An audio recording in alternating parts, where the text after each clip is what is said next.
உங்களை தேடி வருது. அவர் திரளான கூட்டத்தில் இருந்து உங்களை தூக்கி விடுறதில்லை. யாருமே இல்லைன்னுங்கிற நினைக்கிற நேரத்தில் உங்க கையை பிடிச்சி ஆறுதல் படுத்துகிற நல்ல தெய்வம். பாருங்க, சாத்ராக் மேஷாக் ஆபேத்நேகோவோட வாழ்க்கையில எரிகிற அக்னி சூளையில போடப்பட்ட ஒரு நிலைமை.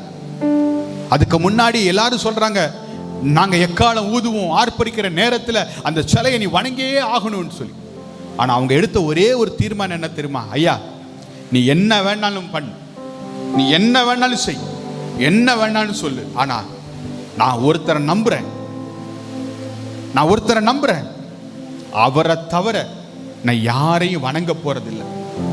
நான் ஒருத்தரை ஆராதிக்கிறேன், அவரை தவிர வேற யாரையும் நான் ஆராதிக்க போறதில்லை. நீ என்னை வெட்டி போட்டாலும் சரி, கொன்னு போட்டாலும் சரி, நான் அவரை நம்பி இருக்கிறேன். அவர் என்னை காப்பாற்ற வல்லமை உள்ளவர். அவர் காப்பாற்றாம போனாலும்